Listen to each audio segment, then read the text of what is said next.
सितंबर 2024 के आखिरी सप्ताह में इंडियन स्टॉक मार्केट अपने पिक लेवल पे था और पिक लेवल के बाद से पिछले करीब 5 साढ़े 5 महीनों यानी जो लास्ट ट्रेडिंग सेशन अभी 13 मार्च 2025 का है, उस ट्रेडिंग सेशन तक ये लगातार इसमें गिरावट ही आ रही है। हालांकि ये गिरावट किसी महीने में कम है और किसी महीने में अधिक है। इन गिरावट का कारण जो भी हो, जो भी इकोनॉमिक फैक्टर्स हो सकते हैं, माइक्रो और मैक्रो फैक्टर्स हो सकते हैं जियो पॉलिटिकल फैक्टर्स भी हो सकता है कि जो हमारे ट्रंप साहब ने ट्रेड वार छेड़ा हुआ है, ये भी एक मुख्य कारण हो सकता है। लेकिन कारण जो भी हो, इन कारणों से भारतीय शेयर बाजार से एफपीआई ने काफी अधिक अमाउंट में शेयर को बेचे हैं। और यदि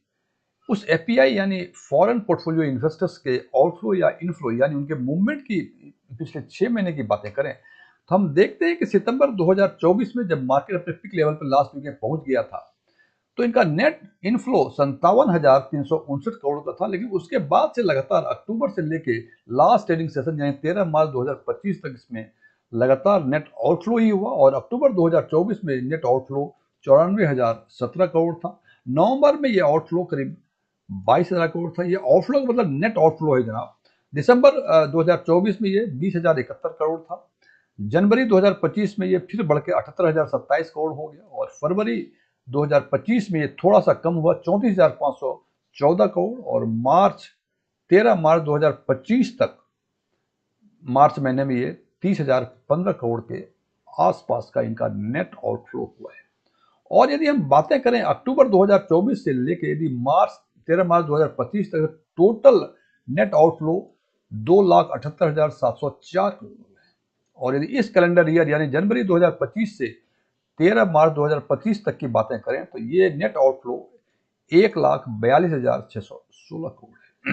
जनाब, जब ये आउटफ्लो हुआ है, लोग कह रहे हैं कि एफपीआई ने इतने रुपए के शेयर बेचे और इन्होंने स्विच किया चाइनीज मार्केट को, जहां कहा जा रहा है कि उनको वो सब चाइनीज जो और ये और ये कहा जा रहा है कि एफपीआई यहां से शेयर सेल करके इन्वेस्ट कर रहे हैं चाइनीज मार्केट में, जहां उनको लगता है कि शायद एप्रिसिएशन अधिक हो। तो जनाब, ये 2,78,000 करोड़ या 1,42,000 करोड़ के आसपास जो नेट आउटफ्लो हुआ है, तो निश्चित रूप से इसका इम्पैक्ट इंडियन डोमेस्टिक शेयर्स जो है, Indian domestic market stock market के जो शेयर्स हैं उस पर निश्चित रूप से पड़ा है। और चूंकि उस पर वैल्यूएशन का फर्क पड़ा है, तो इसका इम्पैक्ट सीधे रूप से इक्विटी म्यूचुअल फंड्स पे निश्चित रूप से पड़ा है। आज हम चर्चा करेंगे कि इन परिस्थिति में जो 5 इंपॉर्टेंट सेगमेंट्स हैं, flexi cap, large cap, mid cap, large and mid cap और स्मॉल कैप, इन पांचों ही सेगमेंट में वो 5 फंड्स कौन हैं जिन्होंने अपने बेंचमार्क को अंडर परफॉर्म किया है और अपने सेगमेंट में सबसे खराब प्रदर्शन किया है। और सबसे पहले हम चर्चा करते हैं फ्लेक्सी कैप फंड की। फ्लेक्सी कैप फंड ने जिनका बेंचमार्क निफ्टी 500 टीआरआई है, इनके पिछले 6 महीने का परफॉर्मेंस -15.4% है। और इस सेगमेंट में 6 महीने से अधिक पुराने फंड कुल 40 हैं और उस 40 फंड में से 17 फंड ऐसे हैं जिन्होंने अपने बेंचमार्क को अंडर परफॉर्म किया, यानी जिनका परफॉर्मेंस -50.4% से कम है। और वो 5 फंड हैं सैम्पो, जिनका 6 महीने का परफॉर्मेंस -29.32%, एनजे का फ्लेक्सी कैप जिनका 6 महीने का परफॉर्मेंस -25.28%, श्रीराम का -22.53%, एलआईसी म्यूचुअल फंड का -22.25% और क्वांट का 21.19%। और यदि इसकी बीटा वैल्यू यानी इसकी वोलेटिलिटी देखें तो सैम्पो का 1.07 है, एनजे फ्लेक्सी कैप और श्रीराम का बीटा वैल्यू उनकी वेबसाइट पर मुझे नहीं मिला, इसलिए मैंने एनजे लिखा है। एलआईसी म्यूचुअल फंड का 1 और क्वांट का 1.1 है। अब इसके बाद का सेगमेंट है large cap. Large cap segment में पिछले 6 महीने के लार्ज कैप का बेंचमार्क निफ्टी 100 टेराई 6 महीने का परफॉर्मेंस है -13.23%। और इस फंड में 6 महीने से अधिक पुराने कुल 32 फंड हैं और उन 32 फंड में से 18 फंड ऐसे हैं जिन्होंने अपने बेंचमार्क को अंडर परफॉर्म किया है, यानी अब उनका रिटर्न बेंचमार्क से खराब है। और उन 18 फंड में से जो बॉटम 5 फंड्स हैं वो है क्वांट का लार्ज कैप, जीएम का large cap, bank of India का लार्ज कैप, ग्रो का लार्ज कैप और इन्वेस्को का लार्ज कैप। क्वांट के लार्ज कैप ने पिछले 6 महीने में -19.76% का रिटर्न दिया है, GM large cap -18.19, bank of India का -17.20, ग्रो का -15.83 और इन्वेस्को इंडिया का -15.37% है।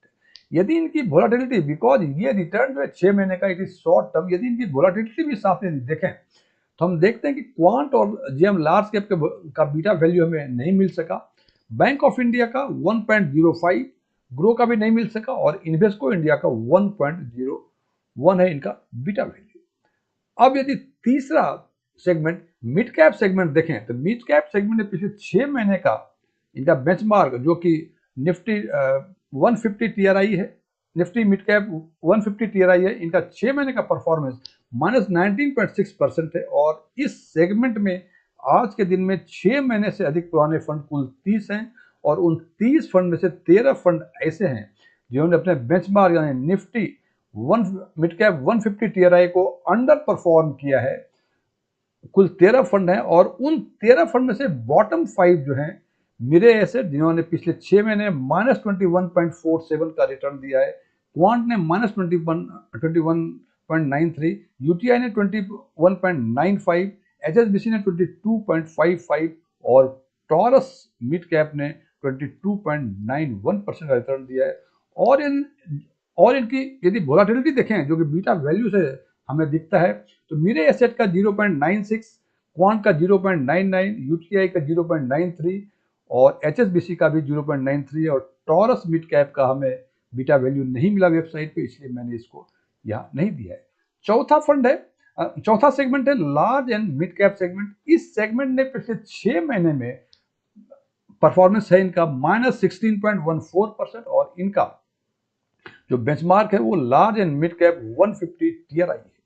और इस सेगमेंट में जो बॉटम 5 फंड्स हैं जिन्होंने अपने बेंचमार्क को अंडर परफॉर्म किया है, वो है bank of India, Mahindra Manulife, Motilal Oswal, HSBC और क्वांट। बैंक ऑफ इंडिया ने पिछले 6 महीने में इनका रिटर्न -18.25 है, महिंद्रा मनुलाइफ का -18.86 है, मोतीलाल ओसवाल का -19.43 है, एचएसबीसी का -20.74 है और क्वांट का 20.86%।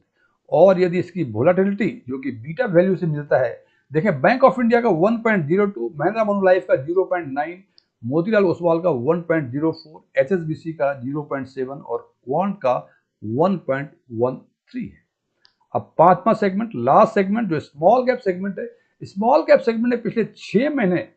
का रिटर्न -23.83% दिया है, और इसमें से केवल एक ही फंड ऐसे हैं जिन्होंने अंडर परफॉर्म किया हुआ है अपने बेंचमार्क को, वो फंड है महिंद्रा का मनुलाइफ स्मॉल कैप फंड, जिन्होंने सबसे अधिक 24.88% का नेगेटिव रिटर्न दिया है पिछले 6 महीने में। और बॉटम 5 फंड्स हैं, हालांकि अंडर परफॉर्म केवल एक ही फंड ने किया है, बाकी 4 फंड ने अपने बेंचमार्क जो निफ्टी स्मॉल कैप 250 टीआरआई उसको और परफॉर्म किया है, लेकिन भी और फंड्स की तुलना में जो बॉटम 5 हैं उसमें से एबीएसएल जिन्होंने -22.92 का रिटर्न दिया है, bank of India -23.11, Franklin India का -23.43, एचएसबीसी का -23.73, और सबसे अधिक जो अंडर परफॉर्म किया है या एक ही फंड है जिन्होंने अपने बेंचमार्क को अंडर परफॉर्म किया वो महिंद्रा मनुलाइफ, और बॉटम में टॉप पे हैं 24.88% का इन्होंने पिछले 6 महीने में परफॉर्मेंस दिया है, या यूं कह लें उसका ट्रेलिंग रिटर्न जो है -24.88 है लास्ट 6 मंथ्स का। और यदि इसकी बीटा वैल्यू यानी वोलाटिलिटी की जज करें तो एबीएसएल का 0.86, बैंक ऑफ इंडिया का 0.87, फ्रैंकलिन का 0.84, एचएसबीसी का 0.89 और महिंद्रा मनुलाइफ का चूंकि मिला नहीं इसलिए मैंने ये डेटा में नहीं दे सका। अब यदि इन पांचों ही सेगमेंट के सारे फंड्स को एक साथ देखें रिटर्न और बीटा वैल्यू के हिसाब से, तो रिटर्न के हिसाब से देखेंगे ये जो हर सेगमेंट जो 5 फंड्स हैं वो बॉटम 5 फंड्स हैं जिन्होंने सबसे खराब परफॉर्मेंस दिया है अपने सेगमेंट में। लेकिन बीटा वैल्यू में यदि हम देखते हैं तो हम देखते हैं कि फ्लेक्सी कैप की बातें करें तो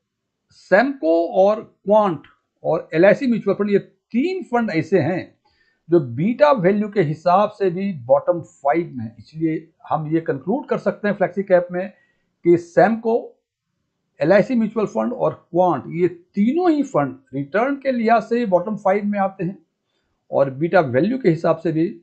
बॉटम 5 में आते हैं। तो जब फंड को शॉर्टलिस्ट करें तो इन बातों का ध्यान जरूर रखें। लार्ज कैप की बातें करें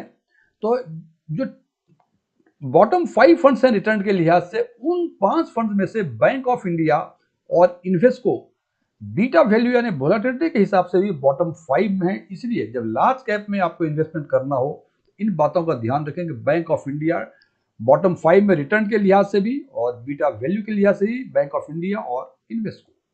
यदि मिड कैप की बातें करें तो मिड कैप में जो बॉटम 5 फंड्स हैं रिटर्न के लिहाज से पिछले 6 महीने का, उनमें से 2 फंड मेरे एसेट और क्वांट जिनका कि बीटा वैल्यू 0.96 और क्वांट का 0.99 है,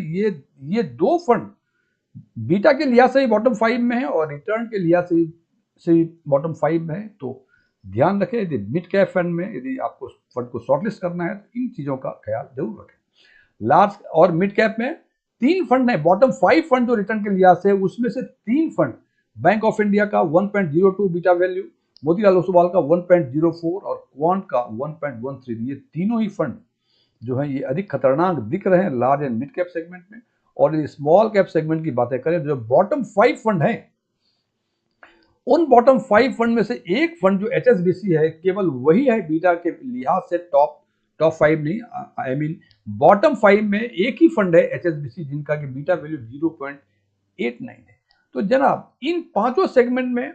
हमने देखा कि फ्लैक्सी कैप में 3 फंड, लार्ज कैप में 2 फंड,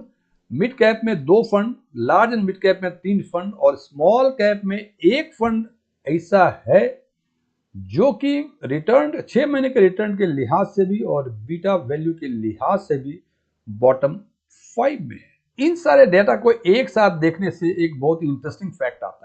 सामने आता है कि फ्लेक्सी कैप सेगमेंट में भी क्वांट का म्यूचुअल फंड बीटा के लिहाज से और रिटर्न के लिहाज से बॉटम 5 में, मिड कैप में क्वांट म्यूचुअल फंड रिटर्न के लिहाज से और बीटा के लिहाज से बॉटम 5 में, लार्ज एंड मिड कैप में क्वांट फंड रिटर्न के लिहाज 6 महीने के रिटर्न के लिहाज से और बीटा के लिहाज से बॉटम 5 में। तो जनाब ये 5 सेगमेंट में से 3 सेगमेंट यानी फ्लेक्सी कैप, मिड कैप और लार्ज एंड मिड कैप, इन तीनों ही सेगमेंट में क्वांट म्यूचुअल फंड बॉटम 5 में आते हैं पिछले 6 महीने के रिटर्न के लिहाज से भी और उनके बीटा वैल्यू यानी वोलेटिलिटी के लिहाज से भी, यानी कह सकते हैं कि ये अभी खतरनाक फंड दिख रहे हैं। हालांकि जैसे मैं बार बार कहता हूं कि मैं पब्लिक डोमेन में जो इन्फॉर्मेशन है उसके हिसाब से फंड की एनालिसिस करता हूं, मैं किसी फंड को प्रमोट नहीं करता। ये मेरा इंडिविजुअल एनालिसिस है फैक्ट्स के बेसिस पे और उसके हिसाब से मैं इन्फ्रेंस निकालता हूं और इसकी जानकारी मैं अपने व्यूअर्स को देता हूं। मेरी बातों को मानना कोई जरूरी नहीं है, यदि आप मेरी बातों से सहमत हैं अच्छी बात है, यदि असहमत हैं वो भी अच्छी बात है। लेकिन एक चीज का ध्यान रखें कि जब भी फंड को शॉर्टलिस्ट करें इन सब चीजों को ध्यान में रखेंगे तो निश्चित रूप से आपको बेहतर फंड शॉर्टलिस्ट करने में मदद मिलेगी और आपको निश्चित रूप से बेहतर रिटर्न मिलने की पूरी संभावना है। Thank you.